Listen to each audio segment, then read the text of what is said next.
Okay, I've got a question. What does a wrapped book, a nosy radio host, and the best seat in the restaurant have in common? Well, somehow, believe it or not, they are all key plot points in 2024's Blind Date Book Club. We've got a lot to talk about, Jennifer. We do, Josh. We'll unwrap it all in this episode of Do You Watch What I Watch?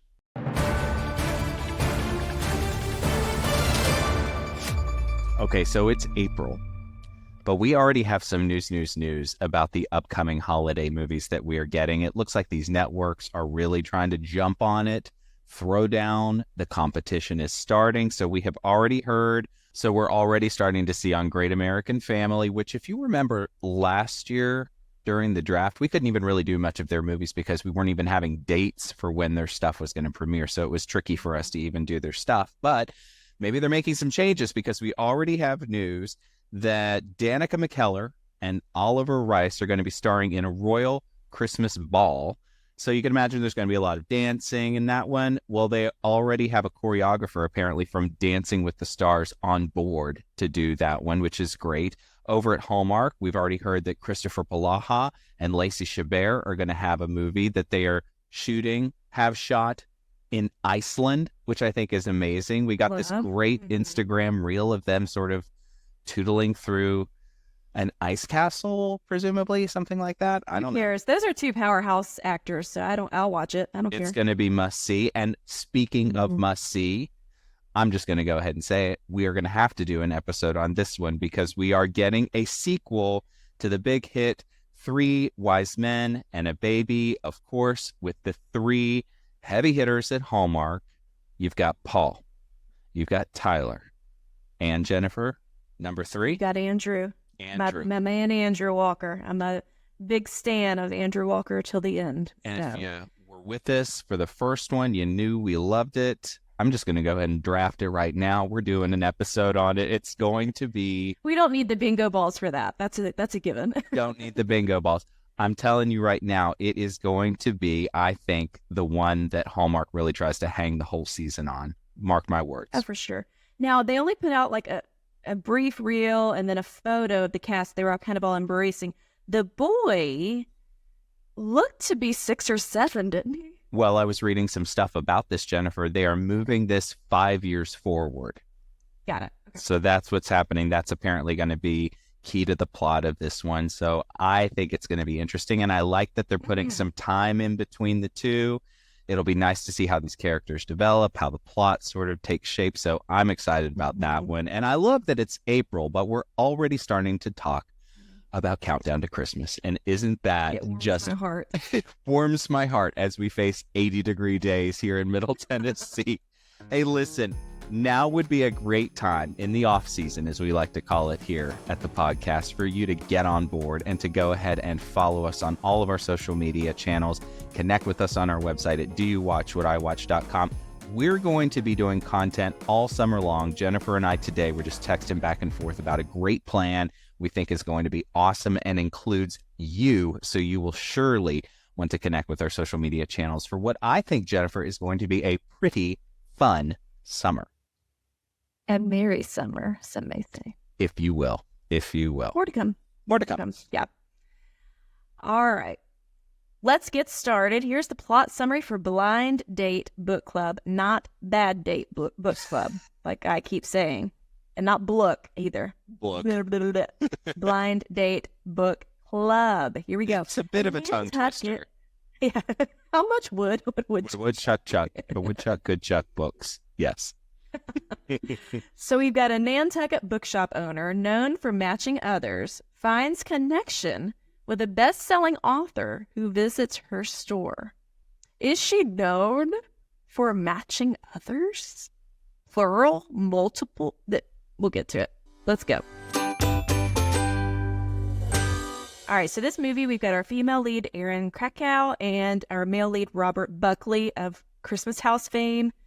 Josh, have you seen the Christmas House movies? I haven't seen the Christmas House movies, no. Oh, they're so good, and he's a hoot and a half in them, so I was really glad to see him in a little bit more of a, not serious role, but a little, some dimension to his character. Anywho, nice. We open to a peppy song that is reminiscent of some Sixpence None the Richer song, And a woman is wrapping books oh so delicately and writing on the top things like, you might cry, which is also, people might say that about our podcast. You may laugh, you may cry. Options. We're here for whatever it is emotionally. We love self-awareness. That's right. Exactly. So we're in Nantucket, and our female lead, Meg, delivers her books that are wrapped via bike to Mimi's Book Corner. Turns out that's actually her shop that she took over running after her mother passed away. She places the wrapped books on the table and says, there's a sign that says blind date with a book club, which is cute. Her work bestie is hyping up all the positive changes that she's made to the shop, but she's gotten word that her aunt wants to talk about some things, and she's nervous about the combo because the aunt was kind of a shareholder or partner with her mom on opening the bookstore, but wasn't as involved day to day, it sounds like. Then we get news that the hotshot radio host Raina wants to interview Meg, and turns around, there she is to set up early. Whoops. Catches Meg off guard. In the city, male lead Graham is in a bigwig office, and he's trying to sell his book to his publisher. He's a bestseller. He's already done 7 books in a series. It's kind of a young adult sci-fi, maybe? Twilight? I was getting Twilight vibes. The Left Behind series. I don't know. It was like a shadow with like some kind of, something. I don't know. His former book, The Great Bixby, was a huge success, among others. And his agent is not a fan of the new quote-unquote romance book that Graham is pitching to him. He says it's historical fiction with a romance twist, and they're like, no, this is not your audience. Your audience is not female, and I guess the only people who can appreciate a romance are female. Thanks, dude. So he doesn't want to turn off his previous fan base, and in this book does not have quote-unquote shelf ability. They said it like 3 times. Keyword, shelf ability. Graham tosses around the idea, maybe I'm going to self-publish and call myself Dylan Turner. He wants to write a book that matters and will be the next great American novel, like Gone with the Wind. Josh, what did you think about our intro to these characters? I liked how they set it up. Yeah. They both sort of have intersections with books, right? She's obviously kind of this small town book seller. He's sort of a corporate author, right? We get early on that he is sort of pigeonholed in this space, doesn't really feel great about it. So you sort of see the big business side of books and also the small business side of books. And I thought that was kind of a nice touch, the kind of different challenges that they face in the book industry. Me too. We're back in Nantucket. Meg is being interviewed by the radio host and says that her mom had opened the store. Meg ran it after she passed. Graham's driving and hears the interview on the radio, which is very Sleepless in Seattle, another popular rom-com. They wrap up 2 books each week, and people can buy them not knowing what is inside, is the deal with the book club.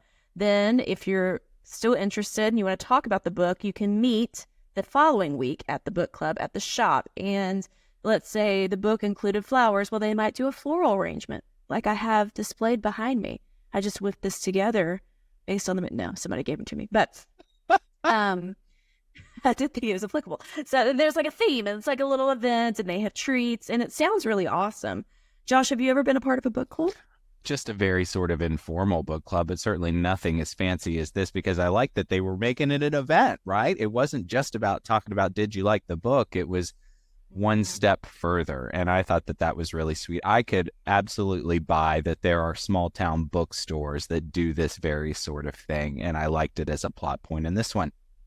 Yeah, I thought it was great. I've had a book club on again, off again with my little gal pals, especially we started during COVID because everybody's kind of spread out now, and so it's easy to get on a Zoom and talk about the book, and usually we talk about the book for about 10 minutes and then gab about other things for the remainder. But it has pushed me out of my comfort zone, and because there's always like our leader will send out, here's some suggestions, and we can vote, and whatever gets the most votes is what we read. And there are some books that I've read that I would have not picked up otherwise. So, well, there you go. And isn't that the point of a book club? Yeah, and I like this idea of it being a blind thing, right, where they are just getting sort of a little teaser about what this book is about. And I kind of wish more places did this sort of thing, because I would peruse the section and kind of pick up something, because I think there is something to be said for reading something that is not your normal vein. Like, I'm very much in the James Patterson thriller vein, right? And I think that I'm all for kind of exposing yourself to something a little bit different, so I liked it.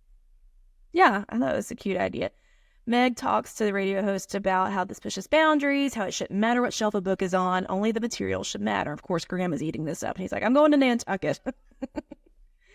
So they have their meet cute on the ferry pickup area. He's arriving, and she's picking up her aunt, and another family wants, like, I guess they're a French family, and they wanted a photo by the Nantucket sign, so she takes a picture for them. And being kind, they're like, now I'll take a picture with you two. And, of course, they're not together, but there was a language barrier, and to get through the awkward, they just stood next to each other even more awkwardly and had a photo taken. And it was, I thought, a cute meet cute as far as meet cutes go. I liked it. Yeah. I liked the language barrier. It was cute. I liked their chemistry really from go. I thought the two of them looked good together, and I thought it was fun. Yeah. Yeah. Have you ever been to Nantucket? Yes. My grandparents lived on Cape Cod, right?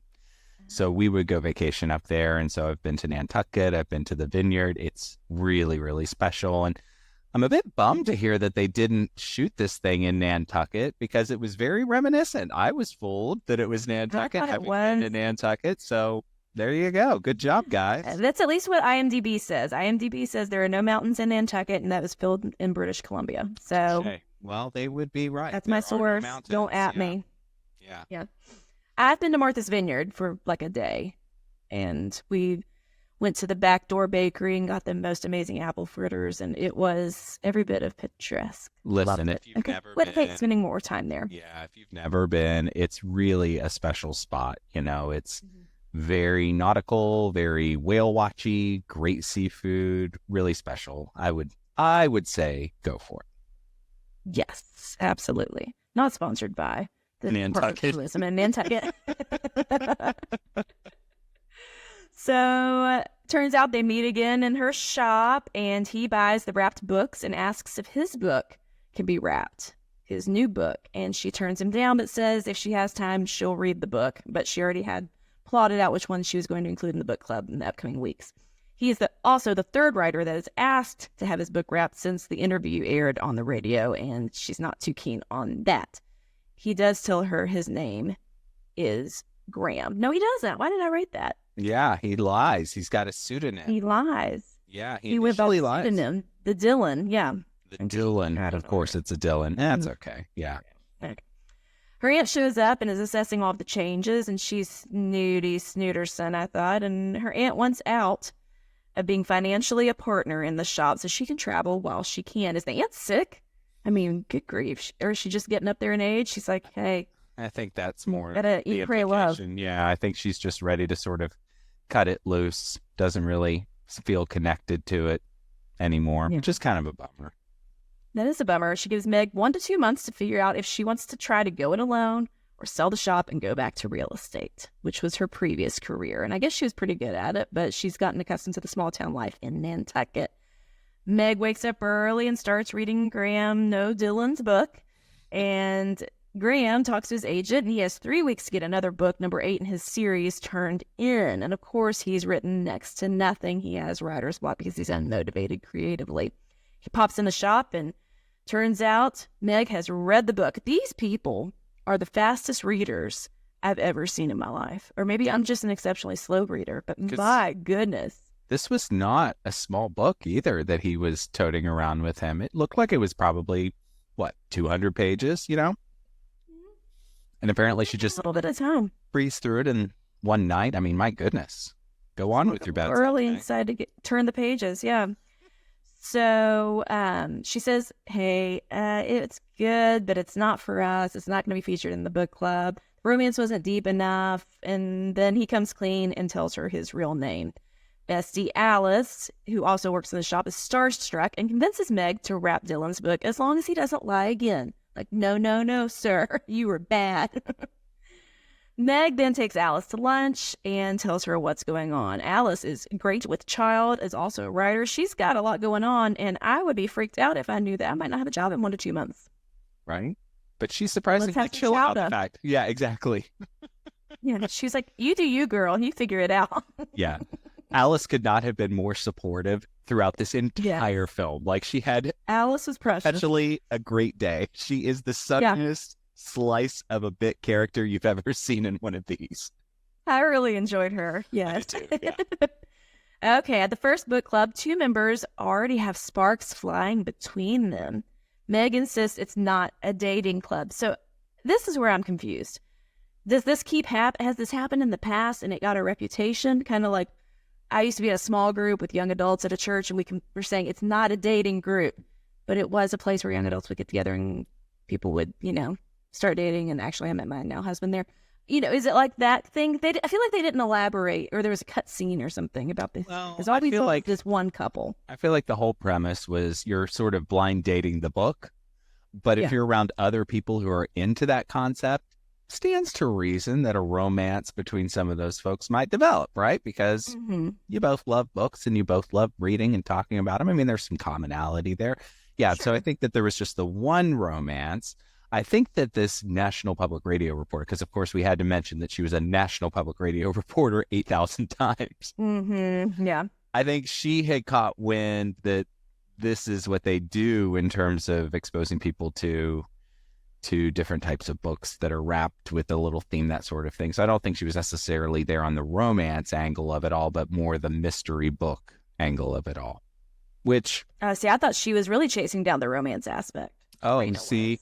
Well, because later in the movie, she's like, "Oh, you guys met here," and she's suddenly She's intrigued. like a hound dog. Yeah, she's suddenly very intrigued about that piece, which is why I kind of thought she wasn't there for the romance on the front end. But I don't know. I don't know. It was vague. So they do some floral arrangements, like I mentioned before, in the club, and Graham just had a knockout great time. Yeah. Are we not going to talk about the fact that Meg liked the book that they're talking about? In fact, she said it was quote unquote earned. And I was like, oh, has she been listening to our podcast? If she starts saying there's rootable characters or oopsie doodle, yeah. Now listen, girl. Trademark. Trademark. Actually, you can take our sayings, but let us be background actors. Yeah, please. That's all it will take. We'll sit at the Nantucket shop eating our chowder. I don't even like chowder. In the background. Yeah. But you just aren't you supposed to mouth watermelon? Yeah, isn't that like watermelon cantaloupe? Exactly. Yeah, that's all it'll take. I will sell away every right to every good piece of content we've ever produced on this podcast for the chance to be in the background of one of these things. I mean, just putting it out. Me in a peacoat way in the back. I just want just a glimmer. Just come on, Hallmark. Just like a light dusting of fake snow on our shoulders. That's all we want. Whatever. I don't know. You can bury me in a snow pit. Just one limb sticking out like a snowplow attacked me. It could be a dark one. I don't care. Whatever. Oh, that'd be so awesome. Anyway. Listeners, if you have any pull in Hallmark, please. This is our audition. You know we can do it. Just watch the YouTube video. Okay, so Graham appreciates Meg's critique so much that he wants to pay her to give her a more thorough critique of his book, which I thought was a little awkward. I guess she did too. She's like, "Don't pay me." No. She said, "Well, I accept your money," but he said, "Well, I can do a book signing before I leave town to drop some business." And she agrees. They flirtily shake hands on their deal. So they're each getting something out of this, in addition to love, probably. Next shot, Meg's in a city discussing real estate with her old boss to try and figure out if she wants to come back and do the corporate thing. There would be more travel and stress, but hey, you'd get paid more because that's how we only portray city life in these movies. Right. Miserable, but money. Right. Graham bumps into the bestie, Alice, and she's writing her own book, and he encourages her to keep doing what she loves, and it's a very sweet scene. Then we see Meg deciding, you know what, I'm going to wrap Graham's book. And he's in the store stalking, like, who is taking his book home, who's picking it out, which I thought was kind of funny.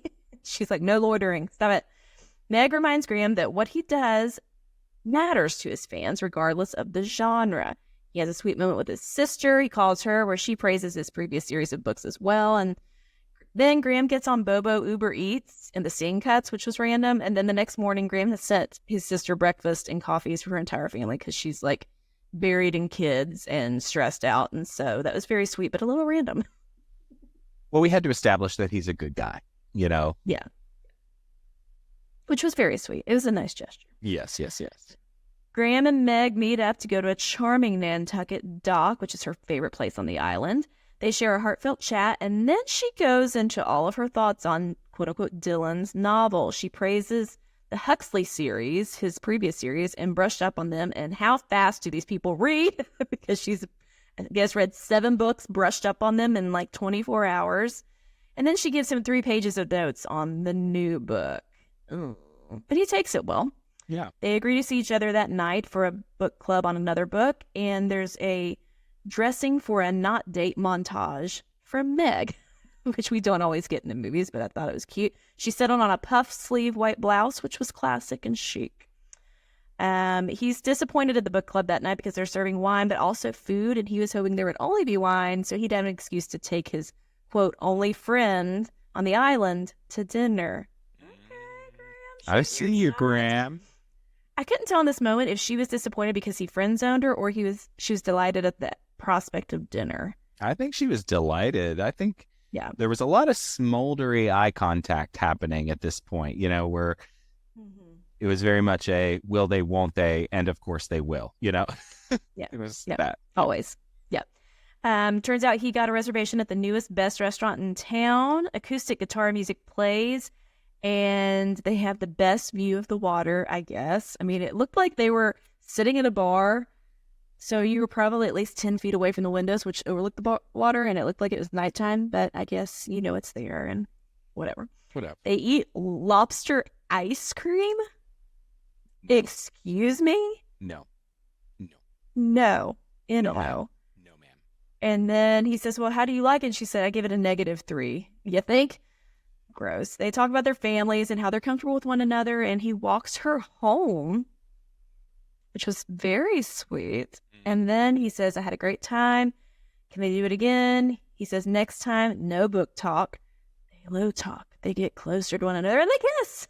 And it's not even the end of the movie. Not even the end of the 40 movie. minutes left. Ugh. Man. It was a good kiss, say too. goodnight. It was a good kiss. It was a good kiss, too. And then they say goodnight. And then I think we get what I thought was a really cute shot where she walks in and she sort of rounds the corner where he can't see her and she leans back against the wall. And we see him through the glass door. And they're both sort of just like on the back end of a first kiss that was clearly a good first kiss for either. They were little Yes. smitten kittens with one another. I thought it was Meow. super cute. Yeah. So Meg is on cloud 9 after the date and gets in her jammies, and her phone dings. And it's old, depressing Black Cloud Aunt Renee emailing to see if she's made a decision to sell the bookstore or not. Thanks, Aunt Renee, for ruining the moment. Then Graham texts her, and this is the exchange. He says, any chance I can get a copy of that photo? She says, you mean the one of me looking super awkward? He says, the one where fate pushed us together. And yes, I realize you're probably rolling your eyes at this cheesy remark, but it had to be said. I loved it. I thought it was so cute. So cute. We don't get to see a lot of I don't know. There's flirting in these movies, but not normal flirting. I mean, it's usually like flirting while carrying a Christmas tree up 3 flights of stairs or something. Like, this is real life flirting. Yeah. Yeah. I liked it for that reason, too. Super cute. Okay.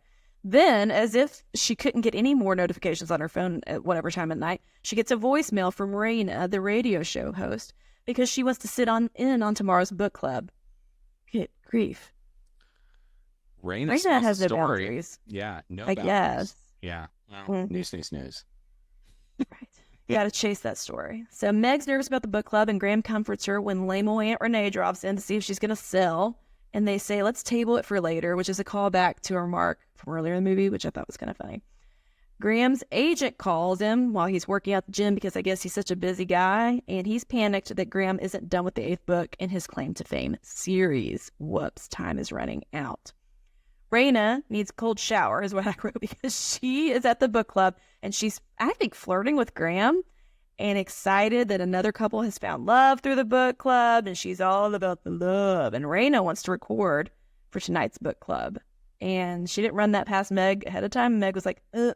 She's super afraid because tonight's book club was where they were going to discuss Graham's book, and she's afraid Ray's going to hate it. It's going to hurt his feelings, which is a nice thought. But, Graham wasn't worried. He reassures her. He says it's going to be all good. The couple that found love in a hopeless place rips the book to shreds. It's not deep enough. The pacing is off, which is exactly what Meg had said earlier. And then Meg was like, I like to, is it hot in here? Let's take 5 and get a cookie.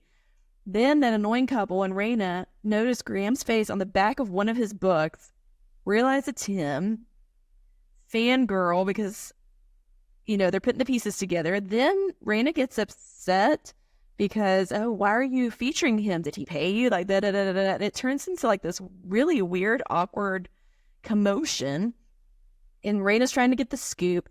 And Meg says she's decided to sell the bookshop because it's time. And that escalated quickly. And I wrote, oopsie doodle. Yeah. This is where it all literally fell apart in the span of about 42 seconds. Really? I mean, you blink and you miss it. It was crazy. Tailspin. Yeah. Meg then asks Graham and everyone else to leave. So the book club is over for the night. We're done. Okay. Where do we go from here? Crotchety old Renee looks at old photo albums of her sister during the grand open at Mimi's. And then she has the nerve to tell Meg how proud her mom would have been for what she's turned the shop into as she bails and takes the money and runs off to travel. Oh, but she also graciously gives Meg this photo album so she can see how great the shop was. Thanks, Aunt Renee. Not a fan, in case you couldn't tell, of Aunt Renee. I will say, I did think Aunt legitimately looked like she could be this woman's aunt. Yes. There was a strong family resemblance. So great casting on finding this woman to play her aunt. Yes, and she just looked like an aunt. She did. Very much so. Anybody's aunt. Okay, so Graham's agent is through the roof on the new book. For the series, the original series, he pushes for a new deal to write more Huxley books in the young adult series, and his agent says the other book needs work, but he will help him tweak it to not keep him pigeonholed in one thing. Graham says he has to live the love story first before he can rewrite it. Meg decides to not sell the shop. Graham shows up to confess his love to her, and they banter as music swells, and they get their happy ending. Meg says maybe there's something to this blind date book club after all. And that felt like an abrupt ending to the synopsis. It's because it was. All right, it is time for our gold or coal segment. So let's break it down. Jennifer and I are each going to give 3 gifts here. If there's more gold in this one, we're going to call it a bestseller. And if there's more coal, we're going to just call it, let's table it for tomorrow. And if it's a tie, it's just a meh, 3-3. Jennifer, what do you got? Go first. This movie gave me warm fuzzies because it was something straight out of a Nora Ephron flick. Like, it was very much like You've Got Mail, to the point where the lead is named Meg. Is that a nod to Meg Ryan? I mean, I just have to wonder because she had the shop around the corner. Anyways, it was cozy, it was scenic, it was a hug. It wasn't too dramatic. I mean, really, like we said, all of the drama in the whole movie is like 42 seconds long, and then they resolve it. So that could be a pro or a con. For me, it was gold. Great. Gold for me to start. I liked the leads in this one. I thought it was really well cast. It was believable. He was believable as sort of this corporate author who wanted something more for his career. She was believable as a small town bookseller. And their love was believable to me. It felt earned, dare I say. And there was a fair amount of smolder between the two of them. So good chemistry and gold for me. You took one of mine. So I will say, I already talked about it a little bit, but I'm going to go back with coal because I just really feel like Meg was worried that this book club had a reputation for being blind dates and getting people together, and she didn't want it to be that, but really we only saw one couple, so I'm confused. Yeah. But I guess her and Graham ended up being lovers after it, or a couple, so maybe that's 2 couples. It didn't seem like enough for her to be worried about it. Could be. It was weird. Gold for me, the scenery. I loved where this was shot. The bookstore felt old-timey. The cottages felt very Nantucket-y, even if it wasn't shot in Nantucket. A lot of the local scenes felt like places I would want to visit. So I love when they actually go through the effort to actually scout a location and put some thought into where they're shooting these scenes. And I could tell that they had done some work in that regard. It wasn't just some soundstage somewhere or some just generic city. So I appreciate the extra effort to really take us to a place. I will give some gold for Alice, the bestie that works with her at the shop. Like we said, she was just a little ray of sunshine. I really loved her. These side characters, sometimes they don't give them much to do except you go, girl. And there was one moment of that with her, but like she was caring, she was supportive, but she also had her own things going on. She was also an author and kind of working on her book on the side. And like I wasn't annoyed by her like I sometimes am with the side characters. And I was cheering for her too. And I was glad that Meg didn't sell the bookstore for Meg, but also for Alice. She gets to keep her job. I did think at one point maybe Alice would take over. Yeah. But we didn't have to go there. Yeah, we didn't. And they could have done that, but that would have complicated the ending of this a little bit, you know? Oh, for sure. Yeah. Gold for me to end. I thought the casting of the aunt was really good.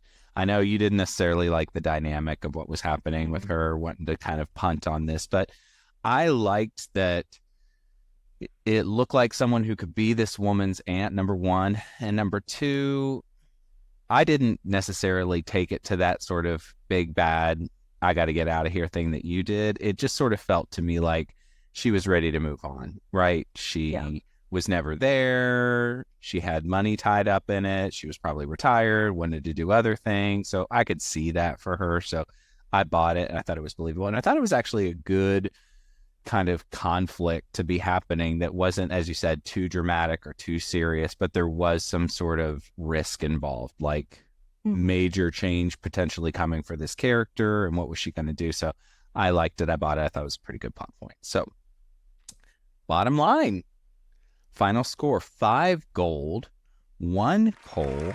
We're going to call it a bestseller. I was pleasantly surprised. I read the plot synopsis, Jennifer. I was thinking, oh, okay, this is going to be kind of middle of the road for me. But I actually really enjoyed this one. I thought it was really well done, and they didn't rely on the big oopsie doodle drama to make it interesting. This movie got a lot of hate on these Hallmark movie Facebook pages that I'm a part of. I mean, I kind of scoped it out, and a lot of people just thought it was boring, dull. I didn't think it was boring. I thought it was not some like jump at you plot to hang on to, but I thought it was really sweet and consistent, and I don't know, it worked for me. Yeah, I think it's a little different than most Hallmark movies are. Like it's not the here, spike, here. It was kind of more in line and then a little bump. Yeah, if it was engaging. I agree, and I think you were spot on to call it a warm hug. At the end of it, you just kind of felt good, and I think that is its value. I mean, it's not the most dramatic, it's not the most thrilling, but it is just very steady, very warm, and a nice watch. And that, friends, is another episode of Do You Watch What I Watch? Special thanks, as always, to our friend Nick Schwartz for our theme song and to you for listening or watching. Hey, if you like our podcast, thank you so much for taking the time to listen and watch.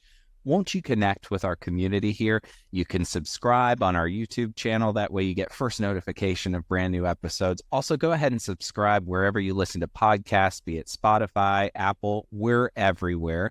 You can also connect with us on our social media channels. Find links to everything we've got out there on our website at doyouwatchwhatiwatch.com. Be sure to stay tuned to our socials. As I mentioned at the top, we are working on a plan to get us through the summer that we think is going to be a whole lot of fun, and we will be sharing those details with you on our social media channels. We are going to have a whole lot of fun this summer, watching, recapping, reviewing, laughing about all kinds of great Christmas movies. But until then, may your days be merry and bright. We'll see you next time. If you like holiday movies from the classics to newbies, let's sit down and watch, then have a talk with Jennifer and Josh. Sit down and watch, then have a talk with Jennifer and Josh.